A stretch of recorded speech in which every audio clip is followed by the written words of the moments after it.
Hello Rebel and welcome back to my life. So I read an absolutely remarkable thing, which is both the title and an accurate description of Hank Green's debut novel that released this week. I'm going to talk a little bit about it spoiler-free, and then I'll give a clear signal when I'm going to discuss slightly spoilery content, although even then I'm not going to give away the ending or anything like that. The book kicks off when the protagonist, April May, is walking home to her New York apartment one night when she sees what looks like a statue of a robot on the sidewalk. With the help of her friend Andy, she makes a funny YouTube video in which she talks about and then pretends to interview the statue, who she names Carl. Andy goes home and publishes the YouTube video while April goes to sleep, only to wake up as one of the most famous people in the world. It turns out that an identical Carl has appeared in 64 major cities around the globe at the exact same time overnight. And as people have started wondering where the hell the Carls have come from, they've turned to the internet and discovered April's video, instantly catapulting her to international superstardom. I guess before I get into all the reasons I loved the book, which is likely to devolve into a series of emotionally derived guttural groaning, I should get imperfections out of the way. There are parts of the book that come off almost a little preachy and read less like a book and more like a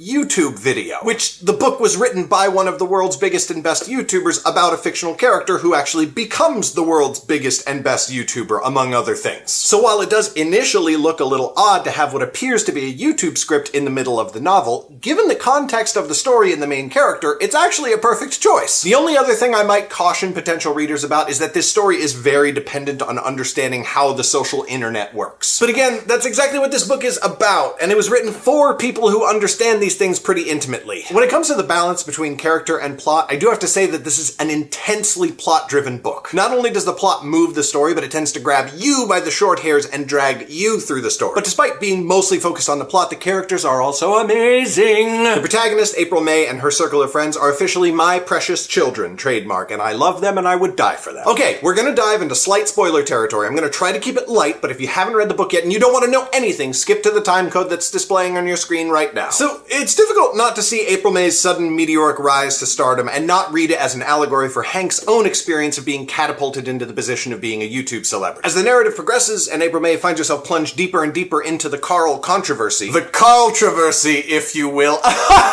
we get a sometimes brutal depiction of what life is like when you're performing a role, whether in a conflict or not. That is partially what you yourself believe, but also partially what's expected of you by your audience. And that's one of the strongest thematic elements of this book. We're reminded over and over how messed up it is that people keep expecting April May to be something more than just an average 20-something girl living in New York. April makes a decision early in the book which has massive but unintended consequences. And one of those consequences is that she is now expected to make further, even more consequential decisions. But the trick is that because of the initial decision and the fame and attention that was heaped on her because of it, April actually is more capable of doing great things than almost anybody else on the planet. It's a self-fulfilling prophecy that looks extremely different from outside the situation than inside. And through that, the book does an incredible job of showing how this dissonance between what the world thinks of you and what you know about yourself wears down your physical endurance, your mental health, and even eventually your moral compass. And I don't think it's any coincidence that this incredibly unhealthy mindset eventually leads to burnout, metaphorically in the case of some characters, literally in the case of others. Okay, end of the spoiler section. In summary, an absolutely remarkable thing is just what the title proclaims it to be. Good art projects a possible future, but great art predicts a choice we'll have to make about what sort of future we're going to live in. We're all going to be part of making that choice, including you, so you might as well read up on what exactly is going to be at stake. That's all I've got for you today, Rebel. This was an edited down version of my review, but I have a lot more thoughts and things I want to say about this book, which I released in an exclusive video to my patrons. Click the Patreon link in the description below if you want to see the whole thing. Thank you so much for watching, and I will see you next week.